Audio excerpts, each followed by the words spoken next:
Hello and welcome to another episode of a Crick Talk. और Crick talk की videos अगर आपको पसंद आ रही है तो लाइक कीजिए, सब्सक्राइब कीजिए, शेयर कीजिए और साथ साथ अपने कमेंट्स जरूर करते रहिए। कुछ मसरूफियात ऐसी हैं कि जिसकी वजह से मैं रेगुलर क्रिक टॉक की वीडियोस नहीं कर पा रहा हूँ, लेकिन इंशाल्लाह आइंदा आने वाले दिनों में इन मसरूफियात से थोड़ी सी फुर्सत मिल जाएगी तो डेफिनेटली मैं अपनी इन वीडियोस को जो है वो फिर से जो है वो कंटिन्यू कर सकूंगा।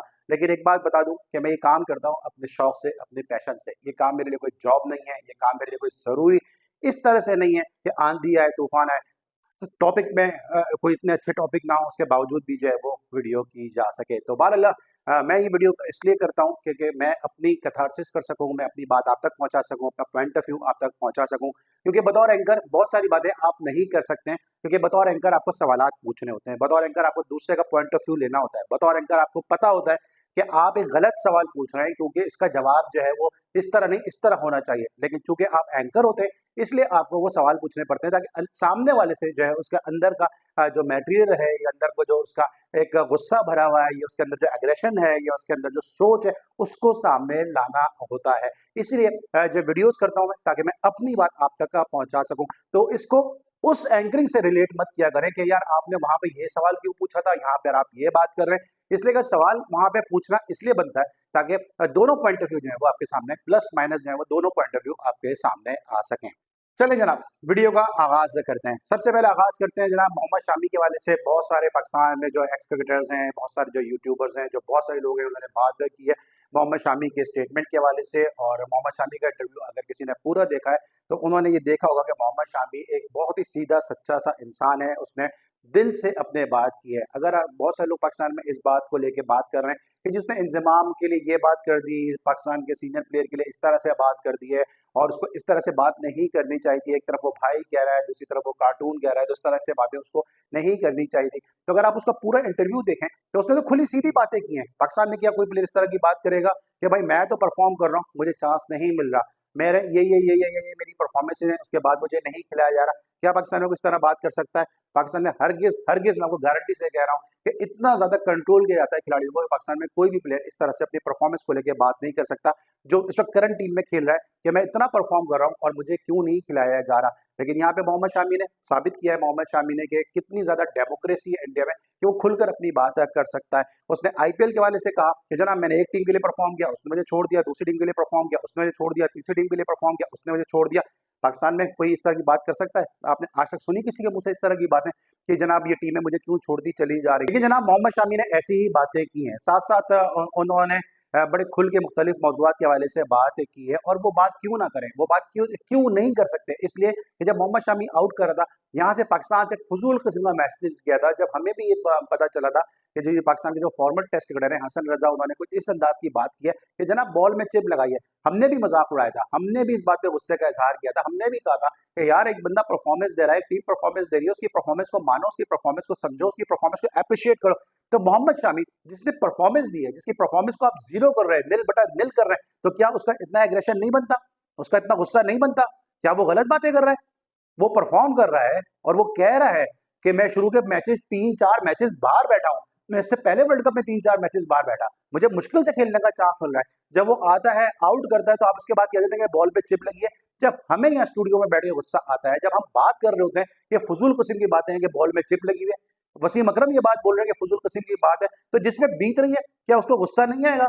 दूसरी तरफ इंजमाम साहब के बारे में कहा जा रहा है, बहुत सारे लोगों ने बात की है कि जनाब इंजमाम को एक तरफ वो भाई कह रहा है, दूसरी तरफ वो कह रहा है कार्टून कह रहा है। अगर आपने इंटरव्यू सुना है तो उसने इंजमाम का नाम लेके कहा है कि इंजमाम कार्टून है। उसने ये कहा है कि इस किस्म की बातें नहीं चलेंगी, कार्टून गिरी नहीं चलेगी। उसने क्या गलत कहा है? क्या ये कार्टून गिरी नहीं है? क्या ये गलत बात नहीं है कि आप एक बंदे की जो अगर वो स्विंग कर रहा है, हवा से स्विंग हो रहा है, रिवर्स स्विंग हो रहा है, वॉट एवर क्या हो रहा है, क्योंकि मैं टेक्निकल बातें करता नहीं हूँ, क्योंकि मैं टेस्ट क्रिकेटर नहीं हूँ, मैं इंटरनेशनल क्रिकेटर नहीं हूँ, मैं फर्स्ट क्लास क्रिकेटर नहीं हूँ, तो मुझ पर जचता नहीं है। वरना बहुत सारी टेक्निकल बातें मैं भी दूसरे यूट्यूबर्स की तरह कर सकता हूँ कि बॉल की मूवमेंट कैसी होनी चाहिए, क्योंकि आजकल एक 10-15 हज़ार रुपए का मोबाइल खरीदो, एक अच्छा माइक खरीदो, यूट्यूबर बन जाओ और उसके बाद विराट कोहली को क्रिकेट सिखाओ, बाबर आजम को क्रिकेट सिखाओ। मैं इस किस्म की बातें करता नहीं हूँ, क्योंकि मुझे तकरीबन कोई 25 साल क्रिकेट कमेंट्री में हो गए। मैं आज तक कभी भी क्रिकेट कमेंट्री में मैंने कभी भी रीप्ले नहीं बताया। उसकी वजह क्या है? उसकी वजह सिर्फ और सिर्फ ये है कि मेरा काम है ये बताना, बॉलर आया, गेंद की खेला, आउट हो गया।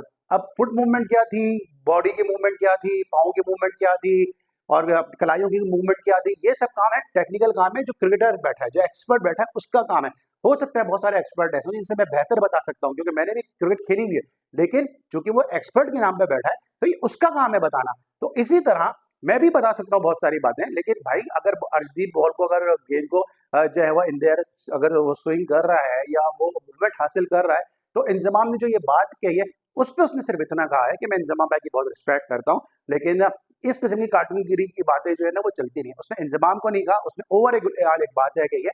उसने ये कहा कि कभी आप चिप का बात कर देते हो, कभी आप जो है वो बॉल खराब करने की बात कर देते हो। कौन सी टीम दुनिया में बॉल खराब नहीं करती? क्या पाकिस्तान के बॉलर्स ने बॉल खराब नहीं की? इमरान खान ने सबसे पहले एतराफ नहीं किया इस बात का कि हम बॉल पे डिबरी चलाते थे? क्या ऑस्ट्रेलियन प्लेयर के इसमें इन्वॉल्व नहीं पाए गए? क्या इंग्लैंड के प्लेयर इन्वॉल्व नहीं पाए गए? क्या कॉलिन ग्राउंड वेस्ट इंडियन उस बॉल पे वैसलीन लगाते हुए नहीं पाए गए? कौन सी टीम है जो बॉल खराब नहीं करती है? तो एक टीम को पर्टिकुलर अगर आप कहेंगे तो फिर आपको इस किस्म के जवाब की उम्मीद रखनी चाहिए। और मैंने जो शामी का पूरा इंटरव्यू सुना, उसमें मुझे एक सीधा एक सच्चा इंसान लगा, जो अपने दिल की बात करता है, जो अपने आईपीएल के फ्रेंचाइज टीमों को भी जो है वो क्रिटिसाइज कर रहा है, खुल के सवाले से बोल रहा है, अपने मुस्तकबिल के हवाले से बात कर रहा है। और अगर उसने अगर अपने जो है अपना जो नेबर कंट्री है, जो अपना उसका राइवलरी कंट्री है, उसके हवाले से अगर उसने बात की है तो उसमें क्या गलत कहा? अब पाकिस्तान में बहुत सारे लोग लगे हुए हैं, फॉर्मर क्रिकेटर लगे हुए हैं जनाब, कि उसको इस तरह की बात नहीं करनी चाहिए थी, इंडियन प्लेयर बदतमीजी से बात करते हैं। भाई आप मौका क्यों दे रहे हो?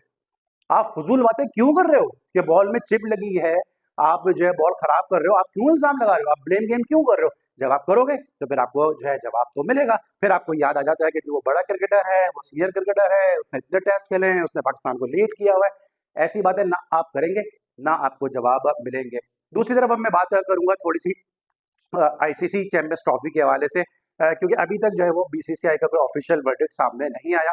स्पेकुलेशन पे सारे मामला चल रहे हैं, लेकिन जो मोहसिन नकवी साहब हैं ये किस तरफ जा रहे हैं, पीसीबी किस तरफ जा रहा है, ये कुछ समझ में नहीं आ रहा है। क्योंकि इस वक्त मोहसिन नकवी साहब पाकिस्तान में जो है जितने बड़े स्टेडियम्स हैं, गद्दाफी की बात कर लें, कराची के नेशनल स्टेडियम की बात कर लें, या और भी दीगर स्टेडियम की बात कर लें, उसकी अपग्रेडेशन के हवाले से काम कर रहे हैं। और अगर इंडिया की टीम पाकिस्तान नहीं आती है, जिसके बारे में कहा जा रहा है कि जनाब वो नहीं आएगी, तो फिर स्टेडियम में कौन मैच देखने जाएगा? क्योंकि पाकिस्तान में इंडिया की तरह इतना रुझान नहीं है कि स्टेडियम जाके मैच देखें। और उसकी वाहिद वजह यह है कि आप स्टेडियम की अपग्रेडेशन तो कर रहे हैं, इस बार आपने स्क्रीन पर आप तस्वीरें भी देख रहे होंगे कि किस तरह से मेन जो गद्दाफी की पवेलियन बिल्डिंग है उसको जो है वो डिमोलिश है कर दिया गया, पूरा उसको ग्राउंड वहाँ पे बना दिया गया है अपग्रेडेशन के नाम पे।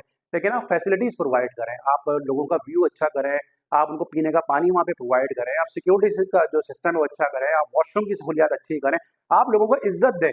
जब लोग अपनी फैमिली के साथ हजारों रुपए के टिकट लेके ग्राउंड में मैच देखने जाते हैं, और सिक्योरिटी के जो एहलकार होते हैं, जो पीसीबी के भी कुछ उसमें लोग होते हैं, कुछ सिक्योरिटी के एहलकार होते हैं, पुलिस वाले होते हैं, वो इतनी बदतमीजी से बात करते हैं कि लोग नहीं चाहते कि अपनी फैमिली के सामने बेइज्जत हो, अपने छोटे छोटे बच्चों के सामने बेइज्जत हो। आप जितने अच्छे स्टेडियम बना लें, इमारतें जितनी अच्छी बना लें, लोग देखने नहीं जाएंगे। और जब आपका कंफर्म नहीं है कि इंडिया अगर आ रहा है या नहीं आ रहा, तो उसके बाद आप इतना काम क्यों कर रहे हैं? क्यों इतना पैसा जो है मेरे हिसाब से तो आप जाया कर रहे हैं? क्योंकि पाकिस्तान में आपको पता है बी और सी ग्रेड की टीमें आती हैं, पीएसएल में लोग इतना देखने आते नहीं है, तो स्टेडियम पे आप इतना पैसा क्यों जाया कर रहे हैं? ये एक बहुत बड़ा सवालिया निशान है। और जनाब आखिरी टॉपिक है जनाब, पाकिस्तान शाहीन अगेंस्ट बांग्लादेश ऑस्ट्रेलिया में जो है वो मैच जीत गया है। लेकिन पाकिस्तान शाहीन की भी क्या अजब कहानी है, क्योंकि पीसीबी के चेयरमैन साहब और पीसीबी के जारी से मौक़िफ़ सामने आता है कि जो डोमेस्टिक क्रिकेट खेलेगा वो पाकिस्तान की टीम में खेलेगा। अब उस्मान खान गए, उस्मान खान ने पाकिस्तान में कौन सी डोमेस्टिक क्रिकेट खेली है? फिर साथ साथ शाहीन का क्या मकसद है? शाहीन का मकसद ये है कि पाकिस्तान के युवा खिलाड़ियों पे टीम है, पाकिस्तान के यूथ प्लेयर पे मुश्तमिल टीम है, जो वहाँ पे परफॉर्म करे और फिर पाकिस्तान को जो है वो एक यंग ब्लड मिल सके।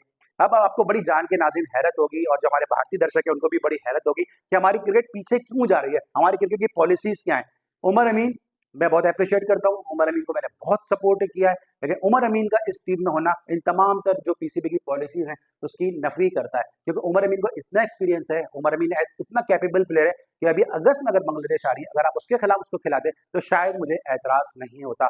लेकिन आप उमर अमीन को पाकिस्तान शाहीन के साथ भेज रहे हैं, वहाँ पे हुरैरा जैसा प्लेयर है, इसने डबल सेंचुरी की, कामरा गुलाम ने सेंचुरी की, उमैर बिन यूसुफ जिनका कराची से ताल्लुक है उन्होंने परफॉर्मेंस की, निफ सेंचुरी बनाई है उमर अमीन ने। लेकिन मैं आपको बताऊं, उमर अमीन पाकिस्तान के 200 यानी 200वें जो है वो टेस्ट कैप होल्डर है। और मैं अगर आपको नाम गिनाना शुरू, पाकिस्तान का 191 जो कैप है वो है सोहेल खान के नाम, पाकिस्तान का जो 192 कैप है वो है मोहम्मद तलहा के नाम, पाकिस्तान का जो 193 कैप है वो है जनाब अब्दुल रऊफ के नाम, पाकिस्तान का 194 टेस्ट क्रिकेटर है मोहम्मद आमिर, उसके बाद पाकिस्तान का 195 क्रिकेटर है सईद अजमल, उसके बाद पाकिस्तान का 196 क्रिकेटर है फवाद आलम, 197 क्रिकेटर है उमर अकमल, 198 क्रिकेटर है पाकिस्तान का Sarfaraz Ahmed, 199 test cap holder है अजहर अली और 200 में अपने उमर अमीन है। अब ये जो मैंने 10 नाम आपको गिनवाए, आप खुद फैसला कर लें, चाहे मेरे पाकिस्तानी व्यूवर्स हों, चाहे मेरे इंडियन दर्शक हों। इन 10 में से बहुत सारों की क्रिकेट खत्म हो गई है, बहुत सारे रिटायर हो गए हैं और बहुत सारे जो हैं वो उनका आखिरी साल है और उनके साथ खेलने वाले उमर अमीन को आपका युवा खिलाड़ियों की टीम के साथ भेजना है। तो पाकिस्तान क्रिकेट का अगर ये हाल है तो फिर पाकिस्तान क्रिकेट का अल्लाह ही हाफिज है। जब हम जैसे लोग बात करते हैं तो पाकिस्तान क्रिकेट बोर्ड को हमारी बातें बुरी लगती हैं, लेकिन जो हकीकत है हम अपने शोज में, अपने प्रोग्राम में वही बातें करते हैं। तो बहरहाल आज के क्रिकेट टॉक में इतना ही। मुझे उम्मीद है कि आपको वीडियो पसंद आएगी। लाइक कीजिए, सब्सक्राइब कीजिए, शेयर कीजिए, कमेंट्स कीजिए और फीडबैक अपना जरूर देते रहिए। आज के लिए बस इतना ही। Bye bye.